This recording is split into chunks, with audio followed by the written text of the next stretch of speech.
Hey guys, Shoes Army Slayers here, and today I'm showing y'all. I don't know if I showed last, but my bolt can lock and unlock. It turns, and then my upper, it's almost done. It's thin, really thin, and not completely finished. But in general, the barrel holds, and it holds the barrel on there with ease. The hole is merely centered. I got black marks up there just so I know where to put a pin at when I make my extension, my barrel extension. So I know where to pin it in place at, because I'm going to cut a hole for it to pin it and stop it. But yeah, it holds a barrel suppressor. And it can't mount onto the receiver unless I take the bolt here and slide it in there. And before I get into that, I'm going to show y'all. At first I thought that the bolt would come in, because at first the bolt was stopping this tri-wood about like right here, so it was extra pushed down in the tube. But now that I actually have this set up the way where one of the white caps is in there, and then this is on the very front white cap, then it doesn't do that. Like the back of this, like after, that's where it stops and starts to lock at. If I push it any forward more, I have to apply pressure because it just locked, and there it stopped completely on the back. I still haven't made the rails to hold the bolt. I haven't made the rails on the bolt carrier yet, but I will soon, because that's a lot of play in there, a lot of it. But yeah, you know when if it's locked, because just like the real ARs, which this spot, I realized what this was for after making mine. Give me a second. Hold up. I gotta check orientation just to make sure. I don't want to show y'all that it's usually a little square little thing right there, and that's because when this locks, that locking lug goes over, and if there's nothing there, or if it was just a straight wall tube, it wouldn't be able to lock it. The side of it would tap that. But yeah, that's cut out so that I can so that it won't do that. I don't know why I yawn in every one of my videos. The barrel doesn't look straight when it's on here. At least not too much. It looks like it's going that way a little bit. But it's an illusion. Like it's literally, the barrel is straight.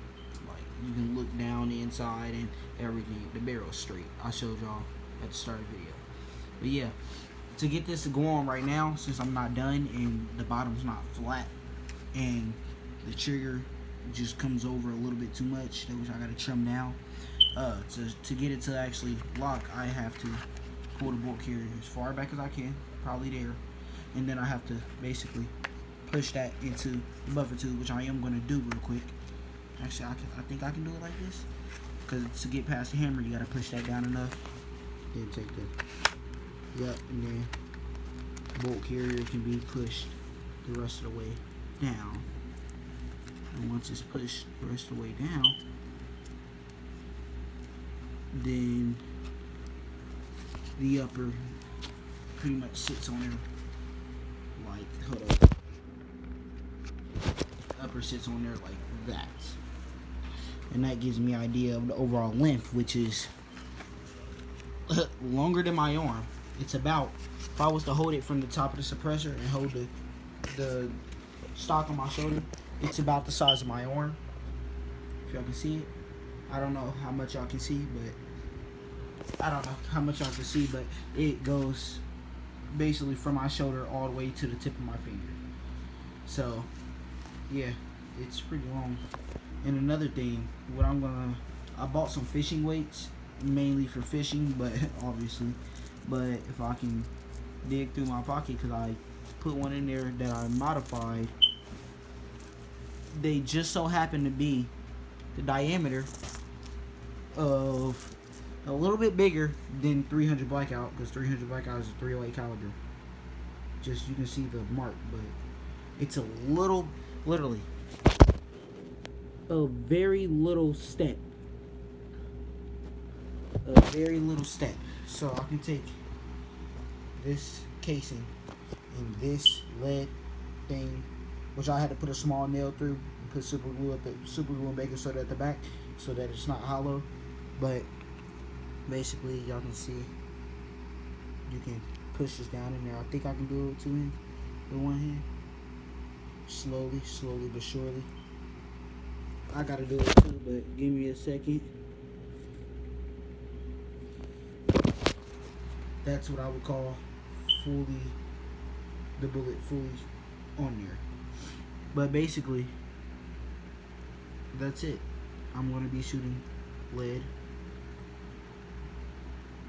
I don't know how much weight's in there, but yeah, that's what I'm gonna shoot out of it, and hopefully recover.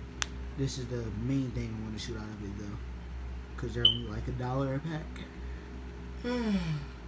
Yeah, they're only like $1 a pack, so they're really easy to get, and I wouldn't be wasting too much material by shooting it. But give me a second. I'm gonna jump down and show y'all what I made my receiver around, my upper.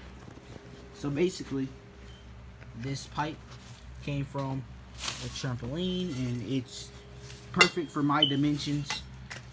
For a regular AR, it wouldn't be perfect at all. It'd be terrible, actually, like worse. But to get this back off, I gotta just basically pull the bolt carrier out, and the bolt carrier's now captured back inside here.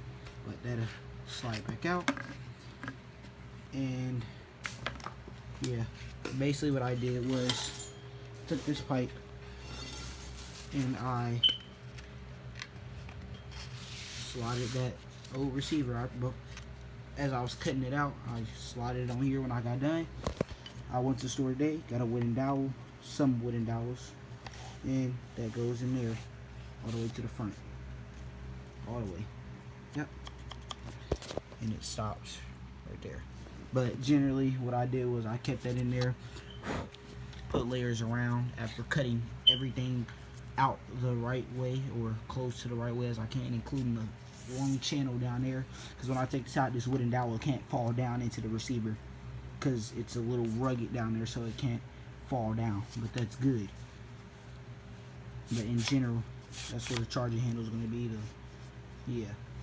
to charge the weapon. Well, not weapon, prop, more like, because that's essentially what it is, really, because I'm not going to use it for anything much. But after I do the shooting video, I'm just going to probably set it up and never really mess with it at all again.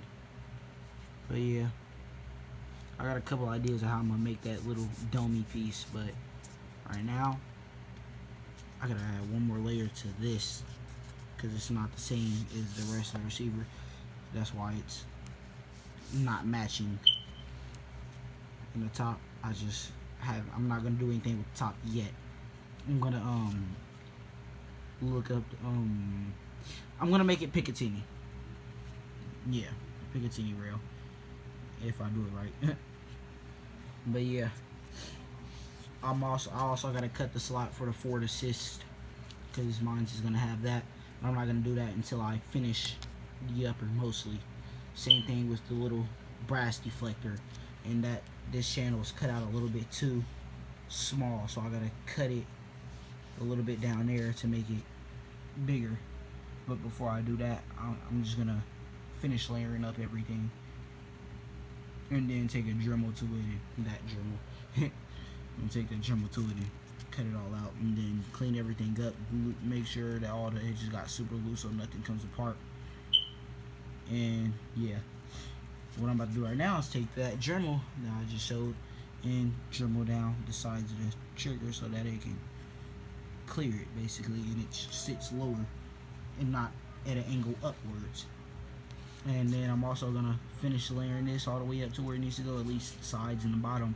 And then I'm gonna basically chop the bottom flat so that it can sit on this. And once I chop it flat, I'll just layer that up too. And so that the bottom is, so if you look at a picture of an AR upper, you will see that it's dome here, but then the bottom is flat coming out. So that's what I gotta do. And yeah, the bolt, I cut those 2 holes in there because if I look around, it should be here somewhere. At the moment, I don't know where it is, but is the start of my piston slash gasket. Yeah. And it's somewhere right on the floor, and I assume that I'm looking at it and not knowing, but because I do it a lot. But in general, it's nothing really too important. It's just gonna be the part that I charge it from. But what I am gonna do is take one of these wooden dowels, and depending on the size of it and depending on the size of my piston and all of that, depending on what size I want to make it, I'll take one of these, put layers of paper on it, probably this one, this size, coming off the top of that. Yeah, that's perfect. I'll put a couple layers around it, and I'll get a smaller one and put a couple layers around it, one or the other, probably. I don't know if this is the same, but one of these will be used in whichever one is used. Yeah, that's the same size. I'm an idiot. But whatever one is used in general will have paper around it, just so that it doesn't get scorched or scorch marks or anything, and it's easy to wipe away, basically. So, yeah. That's all for today's video. I'm gonna finish layering up this receiver and seeing when I can get some money on my card so I can buy more syringes for the baffles for the suppressor. And yeah, when I get done with this, I'm gonna probably glue in the suppressor and make it where you can't take it off, so that I don't know, just more realistic to the real honey badger, I'd say.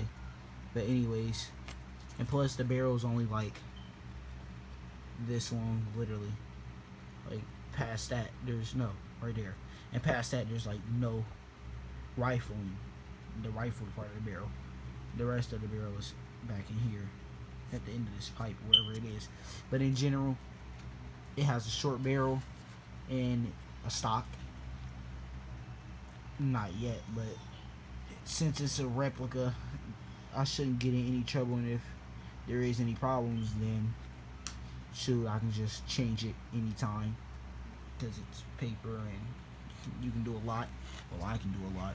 So plus it's mainly going to be something to hang up on the wall anyway, like I mentioned earlier, so I shouldn't have any issues with anything.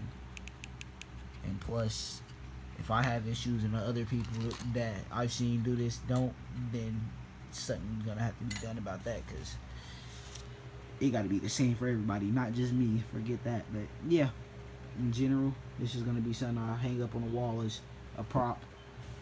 So that's mainly after I show you footage.